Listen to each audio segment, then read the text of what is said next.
অবড্রাইভ করেছেন, একাধিক রানের জন্য যাচ্ছেন এবং শেষ পর্যন্ত দুই ফিল্ডার দুই প্রান্ত থেকে ছুটছেন, মাঝখান দিয়ে বাইসেক্ট করা গেল একটি দারুণ চার মার্শাল আইয়ুবের ব্যাট থেকে। বেশ ভালো শট, বেশ ভালো শট, এবং এটাকে একদমই আন্ডাররেট করা যাবে না কন্ডিশনের বিবেচনায়। বলটা এসেছে পুশ, আলতো পুশ, কিন্তু এইটা বোঝার এবং খেলবার ম্যাচুরিটি অবশ্যই মার্শাল আইয়ুবের মতো একজন অভিজ্ঞ খেলোয়াড়েরই রয়েছে। ব্যাক অফ লেংথ, প্রথম রানটা ফাস্ট নিচ্ছেন, দ্বিতীয় রানের কথা ভাবছেন, চিন্তাই নেই, তো সুন্দর করে প্রথমটা ধরেছেন যে দ্বিতীয়টা সহজ হয়ে গেছে। তাকে আসলে ইম্প্যাক্ট রাখতে, খুব বেশি ইম্প্যাক্ট রাখতে, সুইং কখনো কখনো পেয়েছেন, ব্যাটসম্যানের জন্য সেটা কখনোই চ্যালেঞ্জিং হয়নি। এখন পর্যন্ত এই ওভারেও বল করছেন, দেখা যাক।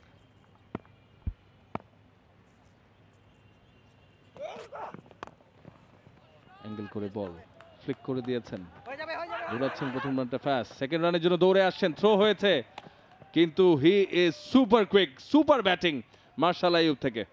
ওয়ালটন আবারও মিলিয়নিয়ার অফারে ওয়ালটন ফ্রিজ কিনে আপনিও হয়ে যেতে পারেন মিলিয়নিয়ার।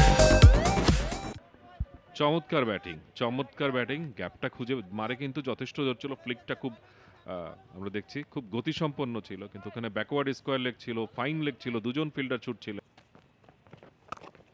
পুল করে দিয়েছেন, ক্যাচ ইট কল ছিল, কিন্তু গ্যাপ পেয়ে যাবেন, শর্ট বলে পানিশমেন্ট দিয়ে দিয়েছেন মার্শাল আইয়ুব।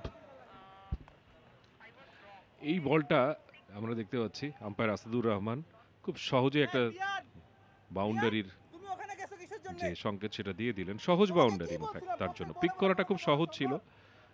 পরে বলটা আবার লেগ স্টাম্পের দিকে যাচ্ছিল, যে কারণে ব্যাট সুইংটা পারফেক্টলি করতে পেরেছেন ওখানে মার্শাল আইয়ুব, এবং এটা করা ছাড়া তার আসলে কোনো গতিও ছিল না বলা যায়। Short of the leg delivery pull করেছেন, ফিল্ডার নাই ওই জায়গাটায়, 4 হবে। Marshall Ayub is looking solid, তিনি এগিয়ে নিচ্ছেন দলটাকে।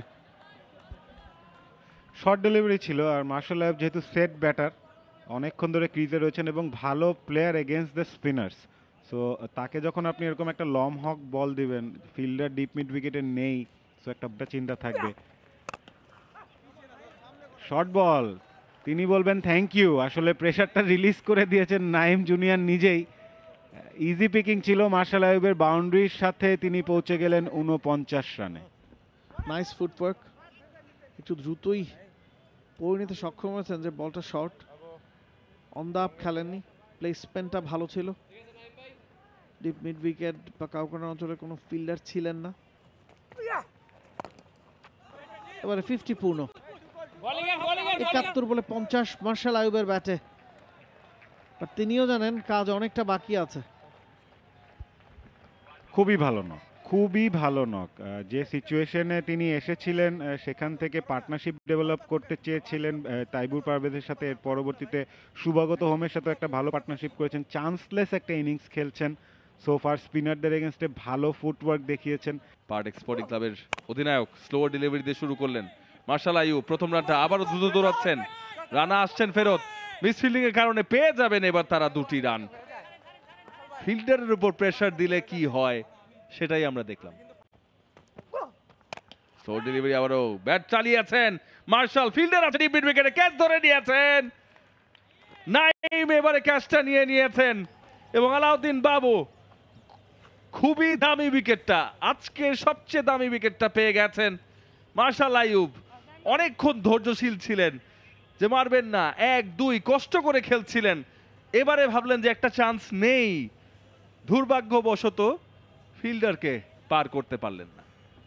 ফিল্ডার না থাকলে এটা কিন্তু 6 হয়, এবং যেটা হয়েছে বলের পেসটা কম থাকাতে আসলে এলিভেশনটা তিনি পেয়েছেন বটে, বাট ডিস্টেন্সটা কভার করতে পারেননি, একেবারে বাউন্ডারি সীমানা দড়ির উপরে কিন্তু ক্যাচটা নিয়েছেন।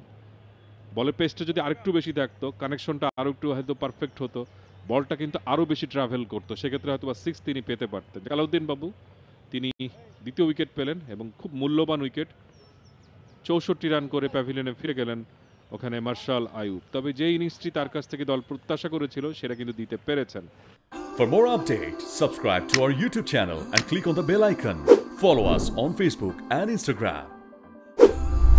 Download T Sports app to enjoy exciting games and highlights. Visit tsports.com.